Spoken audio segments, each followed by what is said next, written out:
बाबा नारायण दास राजकीय कला महाविद्यालय के हिंदी साहित्य प्रथम वर्ष के सभी छात्र और छात्राओं का आज की इस कक्षा में बहुत बहुत स्वागत और अभिनंदन है। प्रिय विद्यार्थियों, आशा है कि दीपावली पर्व के इस 5 दिवसीय क्या कहना चाहिए महोत्सव के बाद में आप सब स्वस्थ, प्रसन्न और सकुशल होंगे। मुझे उम्मीद है कि इस दौरान आपने जो मस्ती की है दीपावली के साथ में और उस त्यौहार को बहुत अच्छे से मनाया है, लेकिन साथ ही साथ आपने अपने अध्ययन और अध्यापन की दिशा में भी कुछ न कुछ अवश्य किया होगा। पिछली कक्षाओं में हमने जो पढ़ा है उसे भी आपने अच्छे से पढ़ और गुण लिया होगा। तो आज हम बात करते हैं, आपको याद होगा कि हम आदिकाल के विषय में पढ़ रहे थे और आज हम बात करते हैं कि आदिकाल की जो प्रवृत्तियाँ थीं उस दौरान जो भी प्रवृत्तियों ने जन्म लिया और जो कि अस्तित्व में आई साहित्य के माध्यम से, तो उन तमाम प्रवृत्तियों का जो परवर्ती साहित्य था उस पर क्या प्रभाव रहा, कैसा प्रभाव रहा, उस पर हम आज थोड़ी सी आज की कक्षा में चर्चा करेंगे। तो मैं बात कर रही हूँ कि परवर्ती साहित्य पर आदिकालीन प्रवृत्तियों का प्रभाव। आदिकाल हिंदी के विकास की शुरुआत का काल था, आप सबको बहुत अच्छे से पता है। और इस काल में जो साहित्य रचा गया उसे जहाँ क्योंकि वो एक शुरुआती दौर का साहित्य था, तो एक रास्ता बनाने की जो छटपटाहट थी, क्योंकि देखिए कोई भी चीज़ जब पहली बार अस्तित्व में आती है तो उसे कुछ नहीं पता होता कि वो किस तरह की चीज़ या किस तरह के रास्ते पर निकल पड़ा है। लेकिन आदिकालीन प्रवृत्तियाँ चूँकि धीरे धीरे अस्तित्व को बनाने की जो छटपटाहट है उसके साथ में जब अस्तित्व में आया है, तो कहना चाहिए कि वो थोड़ा सा अप्रौढ़ भी हो सकता है, अकुशल भी हो सकता है, कहीं कहीं कहना चाहिए कि असंस्कृत भी मान सकते हैं हम कुछ चीज़ों को कि जो हमारी संस्कृति के विरुद्ध था। लेकिन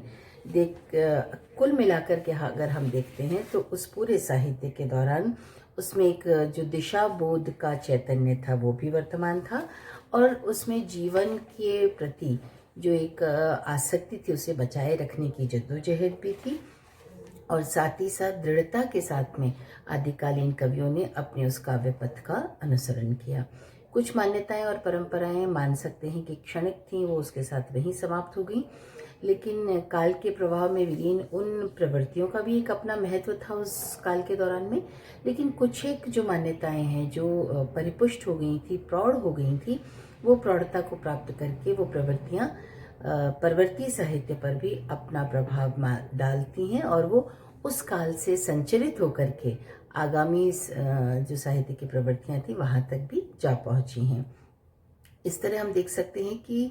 कुछ न कुछ प्रभाव जो है आदिकालीन प्रवृत्तियों का किसी न किसी रूप में अवश्य परवर्ती साहित्य पर रहा है। तो हम बात करते हैं कि उन प्रवृत्तियों की जिन्होंने परवर्ती साहित्य को प्रभावित किया और उसको जो वर्तमान अस्तित्व है वो लेने में उसमें सहयोग प्रदान किया। तो सबसे पहले हम बात करते हैं कि वीरगाथा काल का जो अपभ्रंश और डिंगल का जो साहित्य था, जो रासो ग्रंथ थे, उन्होंने अपनी एक परंपरा अलग से ही विकसित कर ली और बाद तक भी कवि लोग जो थे, कविगण जो थे, वो वीर रसात्मक वाणी को रासो काव्य के नाम से प्रचलित करते रहे और पूर्व निर्मित जो रासो ग्रंथ थे उनमें नए नए अध्याय जोड़ने की बात भी चलती रही। जैसे हम उदाहरण के लिए अगर देखें तो परमाल रासो जो है वो इसका प्रमाण है कि 18वीं शताब्दी तक भी कवियों ने अपने वीर भावों के जो पुष्प हैं उस माला में गूंथते रहने का प्रयास किया है। दूसरा जो विशेषता जिसकी हम चर्चा करेंगे कि वहाँ आदिकालीन काव्यों की जो लोक चेतना थी और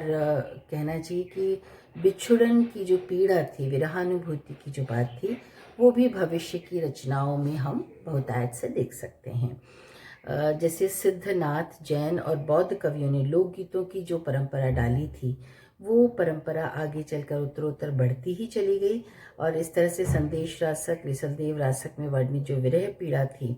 उसके जो 12 मासा वर्णन थे या प्रोषित पतिका के प्रसंगों का निर्वाह था, इसके अलावा जो विरह वर्णन था वो सब कुछ रीतिकालीन कवियों ने बखूबी पूरी कुशलता के साथ में अपने साहित्य में उसे स्थान दिया है। इसके अलावा हम देखते हैं कि आधुनिक काल में मैथिली शरण गुप्त जी ने जो है उसी पद्धति पर उर्मिला और यशोधरा के विरह का वर्णन भी अपने साहित्य में प्रस्तुत किया है। लोक जीवन के जो तत्व विसलदेव रासों में हम देख सकते हैं, वो ही तत्व ढोला, मारूरा, दोहा और वर्तमान के आंचलिक काव्यों में बहुत मुखरता से आपको उपलब्ध हो जाता है। तीसरी विशेषता जो आदिकाल के अधिकतर जो साहित्य थे वो आख्यान साहित्य रहे। तो समस्त रासो ग्रंथ हो या धनपाल की भविष्यत कथा हो, ये तमाम रचनाएं जो थी वो आख्यान काव्य थी। तो आदिकाल से जो आख्यान काव्यों की प्रवृत्ति और परंपरा चलती रही, उसका उत्कर्ष हम जायसी के पद्मावत या तुलसीदास जी के रामचरितमानस में बखूबी देख सकते हैं। इसी तरह चौथी विशेषता के रूप में सिद्धों, नाथों और जैन कवियों का प्रभाव स्पष्ट रूप से आपको संत साहित्य में आद्यंत दिखाई देता है। कबीर की जो परंपरा थी वो इसी साहित्य से प्रभावित है और कहना चाहिए कि उसी का उन्होंने कमोबेश अनुसरण भी किया है। जैसे कर्मकांड की निंदा की उन्होंने, आचरण की शुद्धता की बात की, संध्या भाषा उनकी थी, उलट बांसियाँ थीं, रहस्यमयी उक्तियाँ, रूपक प्रतीक प्रधान जो शब्दावली थी। इसके अलावा जो कहना चाहिए कि सिद्धों और नाथों से प्राप्त तमाम परंपराएं कबीरदास जी के रचनाओं में देख सकते हैं। इसी तरह सूरदास जी के जो दृष्टिकूट हैं उन पर भी इसका प्रभाव हम कहीं ना कहीं जांच सकते हैं, जांचने में हमें उपलब्ध होता है। वो दोहा और गीत शैली में भक्ति काल में और बाद में भी ये बहुत ज़्यादा फली फूली है। सब आदिकालीन साहित्य की देन है, इसीलिए हमें आदिकाल का ऋणी भी इसलिए होना होगा। पांचवी विशेषता के रूप में इस काल का जो जैन साहित्य है उसने लौकिक प्रेमाख्यानों की रचना की थी और जिनका कि अंतिम पर्यावसान जो था वो वैराग्य में होता था। तो इसी की अनुकृति पर कह लीजिए या इसी परंपरा को आगे लेकर के सूफी कवियों ने अपने आध्यात्मिक काव्यों की रचना की है, जो उनके प्रेम काव्य थे, उसमें भी इस परंपरा का प्रभाव दिखाई देता है। इसी तरह नाथों का जो अष्टांग योग साधना था उसका प्रभाव भी हमें सूफी कवियों पर भी मिलता है और कबीर प्रवृत्ति जो संत थे उन पर भी देखा जा सकता है। सिंघल द्वीप में पद्मिनी को पाने की जो इच्छा थी राजा रत्नसेन की, वो 16,000 योगियों के साथ स्वयं योगी बन करके जाता है। तो ये भी थोड़ा सा उस योग साधना का प्रभाव देखा जा सकता है। इसी तरह सातवीं विशेषता के रूप में हम देख सकते हैं कि भक्ति काल की जो सूफी और रामकाव्य शाखा थी, जिसमें दोहा चौपाई शैली का प्रयोग हुआ है, वो सिद्धों, नाथों, जैन कवियों और रासोकारों ने इन छंदों में प्रबंध काव्य की भी रचना की और मुक्तक काव्य की परंपरा भी शुरू कर दी थी। तो वही परिपुष्ट होकर के, प्रौढ़ होकर के हमें भक्ति काल, रीति काल या आधुनिक काल तक भी दिखाई देती है। इसी तरह आठवीं विशेषता के रूप में रीति काल के जो कवि हैं, सूदन हैं, भूषण हैं, इन कवियों पर आदिकालीन कवि चंद वरदाई का की वीरवाणी का प्रभाव भी देख सकते हैं। जैसे चारण शैली में रचित जो रीतिकालीन कवियों की वीरता और ओज का जो मूर्तिमान स्वरूप है वो भी कहीं ना कहीं आदिकाल की इसी परंपरा की देन मान सकते हैं। नवे विशेषता के रूप में हम देख सकते हैं कि रीतिकालीन साहित्य की जो नायिका भेद वाली जो प्रवृत्ति थी, जो कि सिद्धों की नायिकाओं से प्रभावित भी रही, प्रेरित भी रही, तो इसी तरह से उन्होंने जो षड ऋतु वर्णन का वर्णन किया, नक्षिक वर्णन देख सकते हैं, प्रकृति वर्णन है, इन सब पर भी सिद्धों की रचनाओं का प्रभाव कहीं ना कहीं किसी न किसी रूप में उपलब्ध होता है। 10वीं विशेषता के रूप में रीतिकाल में श्रृंगार के जो विभत्स दृश्य दिखाई देते हैं,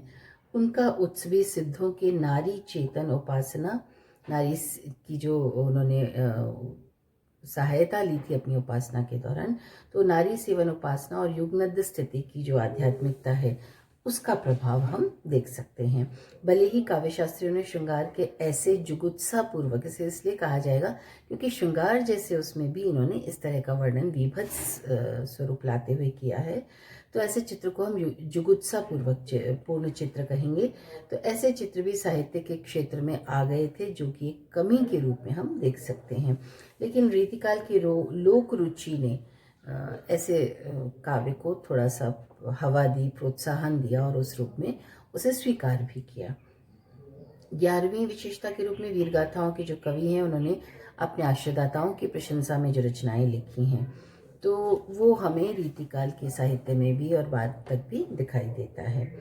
आदिकाल में मात्रिक छंदों का सूत्रपात हुआ था और उन मात्रिक छंदों का जो प्रौढ़ स्वरूप है वो हम देख सकते हैं कि भक्ति काल, रीतिकाल या बाद में आधुनिक काल तक भी दिखाई देता है। और एक अंतिम विशेषता की चर्चा और मैं करना चाहूँगी कि सिद्धों के जो चर्या गीत थे उनसे गेय शैली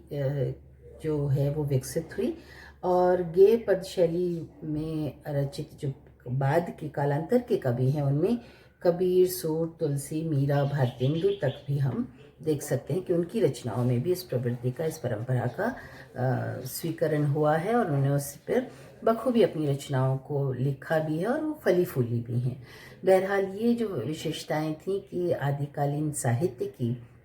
ऐसी विशेषताएं जो परवर्ती साहित्य पर और बल्कि कहीं कि भारतीय आधुनिक काल तक भी चली आ रही थी, उन विशेषताओं की ओर मैंने आपका ध्यान आकृष्ट किया है और मुझे उम्मीद है कि आपको वो अच्छी तरह से आपके जहन में बैठ गई होंगी और एक बार फिर से आदिकाल की तमाम विशेषताओं की चर्चा आपके दिमाग में फिर से जैसा कहना चाहिए कि याद हो आई होंगी इस पूरे अवकाश के बाद, इस जो हमने ब्रेक लिया दीपावली का, उसके बाद एक बार फिर से आप पढ़ाई की तरफ उन्मुख हुए हैं। तो बहरहाल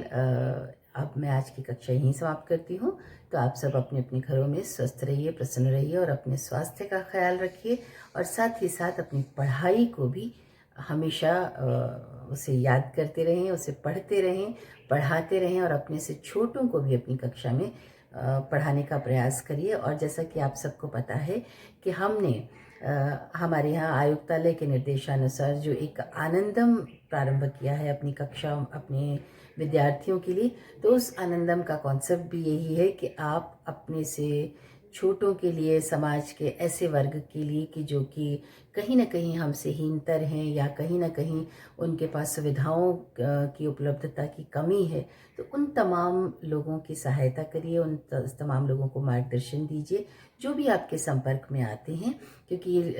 इस कोरोना काल में बहुत ज़्यादा आप इस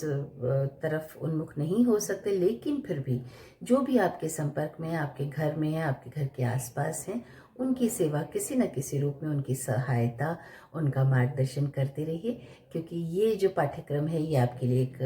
अनिवार्य पाठ्यक्रम के रूप में भी है, जिसका कि आपको पढ़ना, पढ़ाना, समझना और समाज के लिए एक उपयोगी चरित्र के रूप में स्वयं को विकसित करना बेहद आवश्यक है। तो बहरहाल आज की कक्षा